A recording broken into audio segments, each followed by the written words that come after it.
my reading glasses on, sorry.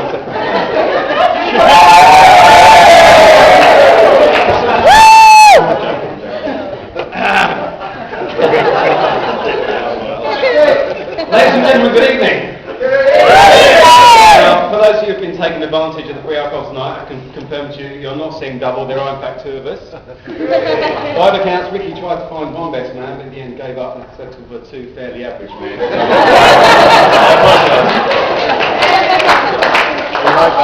For those of you who don't know us, he's Will. And he's Stuart. We've actually known Ricky since we were 11 years old and all started high school together, now almost 20 years ago. I know Stuart and I don't look that old. So looking at Ricky's hairline, you could I think he looks a lot older. Now we hope by the end of this speech that you'll compare us faithfully with double-act legends such as Malcolm White, Laurel and Hardy, Bodger and Badger, and the Crankies. But to be honest, with the way I've been knocking about this afternoon, with this wild streak, I think Drunk and Disorderly is more likely. To begin, and on behalf of the bridesmaids, ushers, and everyone involved in this spectacular wedding, we'd like to thank Ricky for his kind words. And on behalf of everyone here, thank you to Jenny and Ricky for putting on such an amazing event, and for inviting us.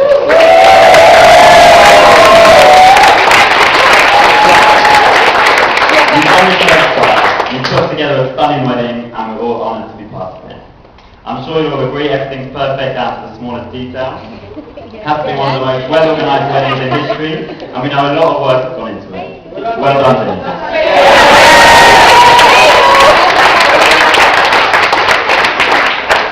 Now I'd also like to say how amazing the wedding cake looks. Now for those of you who haven't seen it, it's a cheesecake, isn't it? But it's actually a cake made of cheese, not a standard cheesecake. You'll see in a minute.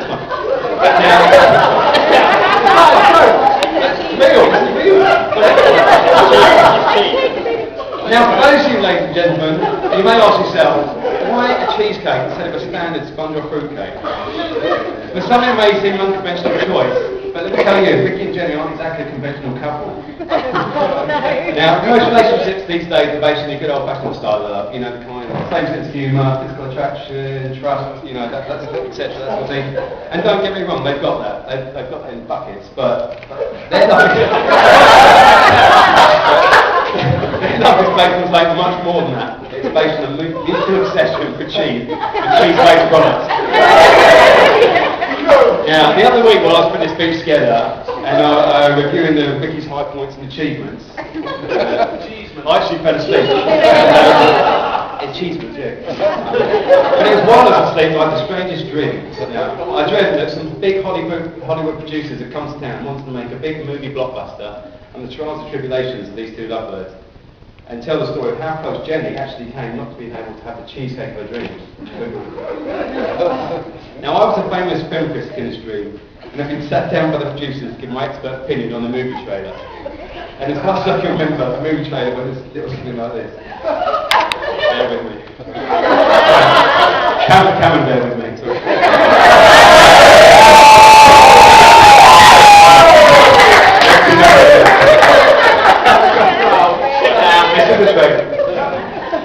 For the creators of such cheesy movie classics as $1 Million Baby Bell, Or better or worse. King Lear, Rated expectations. Follow us on this amazing journey. Jennifer Langton was just a regular girl living in the peaceful suburban town of Redhill, England.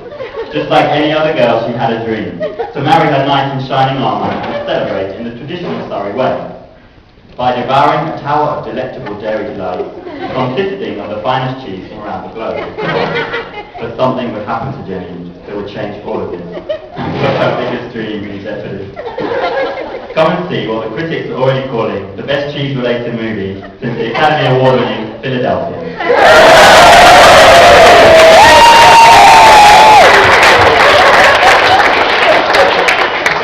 Watch as we follow a one-woman's battle as she discovers just a year before her wedding that she she may be lactose intolerant. I may never eat another dairy triangle as long as she lives. Only the love of a dashing hero, Ricardo Avocado, can bring her through this traumatic episode before she becomes completely Queen Graphic. All set against the backdrop of the American Civil War. Starring Paris Stilton and Rockford Hudson. We bring you Gone with the Wensleydale. Will Jenny get a cheesecake and eat it? Frankly, my dear, I don't give a damn.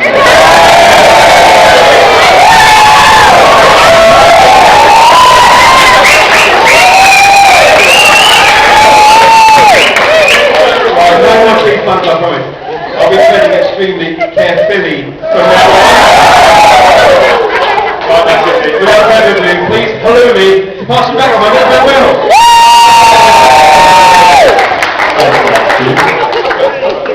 So, as I mentioned, we've known Ricky since we were 11 years old. At school, Ricky generally enjoyed spending his time being a teacher's pet and trying his hardest to get us, his friends, into trouble. Looking back, I think we probably became friends, mainly because at this young age, we were highly gullible and easily influenced. Plus, we were very impressed by Ricky's self-assuredness, his gift of the gab, and of course, his mature appearance. We were the when after the first year, we returned from summer holidays to find Ricky's voice had broken and she had grown a beard at age 12. In fact, Ricky has always been an early developer, as you can see. Unfortunately for his scalp, this was to be a major downfall. Back in 2001, he thought it would be a great idea to celebrate finishing his exams by shaving his head. Unfortunately for Ricky, the shock to his already thinning hair was just too much for his second cover, and sadly, it would never return, leaving him completely bald by the age of 21. This led to him being given affectionate nicknames such as Baldrick, Ricky Baldy, and Errol Brown.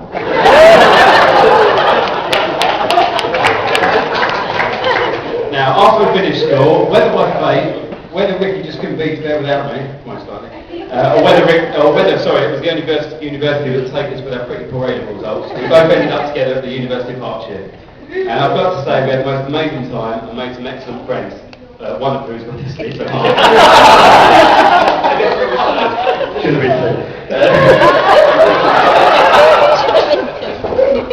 Now, many friends moving to a new place and studying different subjects may have drifted apart. But just like the Royals, me and Ricky stuck to our own. We've remained friends throughout uni and still to this day. Now, many people have asked me over the years what actually Ricky did study at university, and to be honest, I'm not entirely sure myself. All I can say is that statistically, you are more likely to see a naked Lord Lucan riding Shergar bareback through the streets of Coventry than you are to see Ricky on campus studying. And if you did find Ricky, you're more than likely he'd be in his bedroom alone, playing frantically with his PlayStation.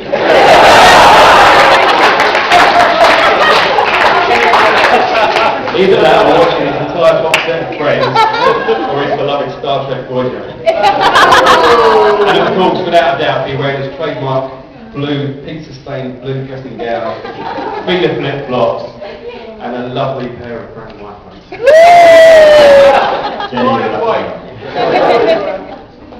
And if he wasn't in his bedroom, he most likely to be in the bathroom, blocking up the sink blood oil while shaving his chest and back. Now, something else happened to Ricky while at university, something which would change his life forever. It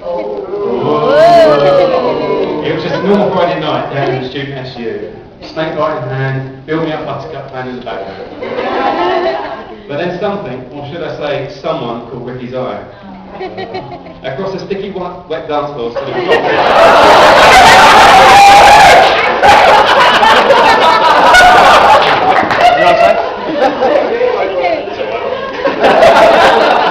across a sticky wet dance floor, Ricky caught sight of a drop-dead Gordon No, not me. But myself to my right. Jennifer Claire Langton. Now, I don't know exactly how Ricky won Geno that night. All I can say, it wasn't down to his dance moves. As those of you know, he's only got one dance move. They move later on.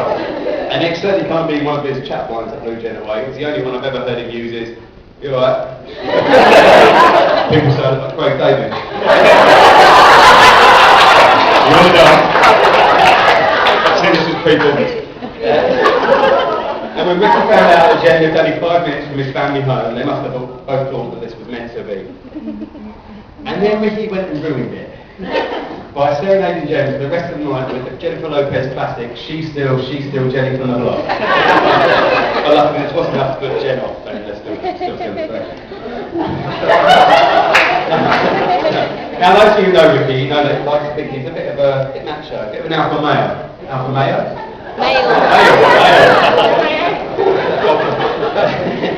So it was when I caught him a few days later, singing to himself quite unashamedly, Born to Try by Delta Goodrich. I knew that Jen was the one for him.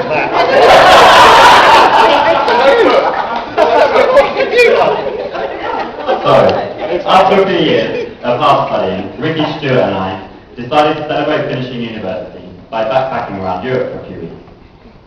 It was to be the trip of a lifetime and the best dad's holiday ever.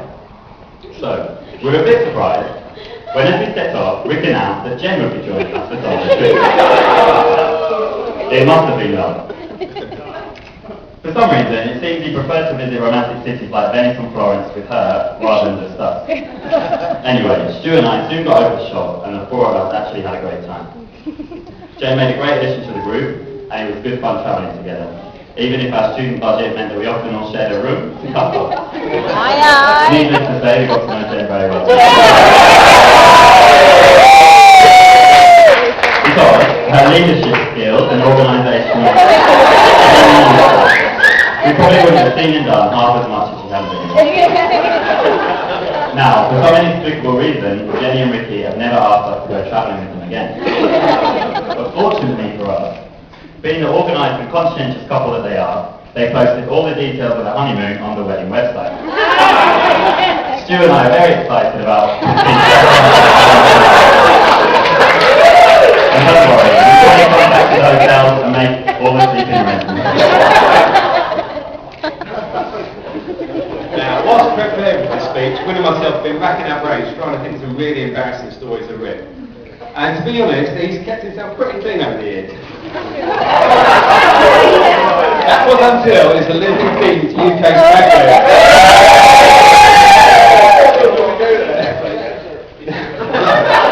Now we've all just seen, so I'm not going to go into too much detail. All I say is that we're in a club, and like a true Olympian, Ricky wanted to go the distance and last out until the end of the night. Now, I admired Ricky's dedication to the Olympic thing, but when he said he wanted to model himself on Paula Rackett, I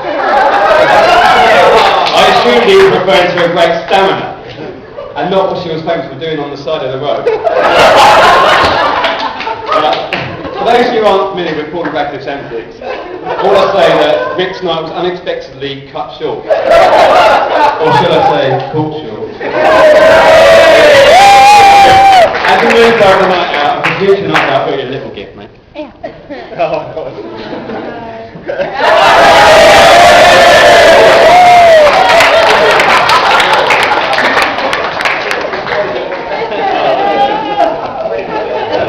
Right, on a serious note, Ricky.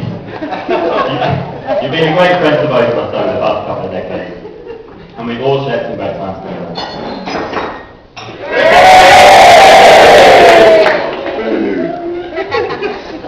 It's worth mentioning that Stuart and I both chose him as best man for our wedding, and if we did, it's obviously a sign that he's a true friend. And we're honoured to be able to do it for him in return. Plus, it's been great to have this opportunity to set the record straight and get our revenge. As I'm sure many of you will agree, Rick's a generous bloke and always the first to offer a round of drinks on a night out. Indeed, he'll never miss a social occasion and is usually the instigator of the night out. He's also great at keeping in touch, even at school after having spent a whole phone call from Ricky that evening so that he could begin to gossip about the gossip. And after a night out, you can be sure to get an annoyingly perky call from Ricky the next morning to tell you what you and everyone else was up to that night. And even now that we're all grown up, it just doesn't seem quite right if you don't get that regular call from Ricky. Which is why some of his close-knit partners are giving him the nickname The Other Woman. Although, as Ricky likes to regularly remind us, if it wasn't for him, none of us would probably keep in touch.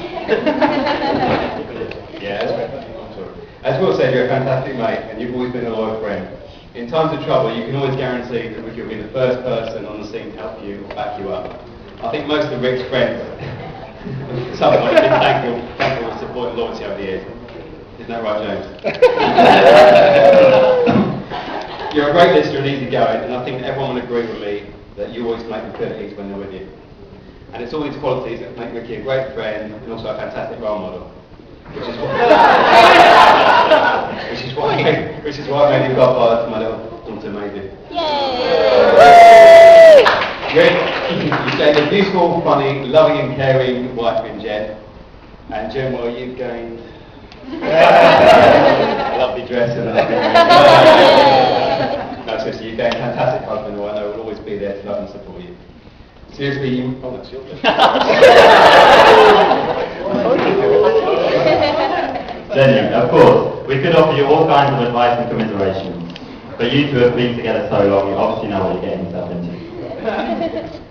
And you know what you're taking on. This includes, of course, the night terrors and the painted man that haunts Ricky's Street. Seriously, you two make a great team, and we're all really happy that you've signed on and you've done this Saturday together. Right, thank you all for listening to us ramble on. I'd like you all to stand and make a vow. So for the two people who mean a lot to us all, we all love you and wish you many years of happiness and love together. Could you all please raise your glasses to Mr. and Mrs. Howard!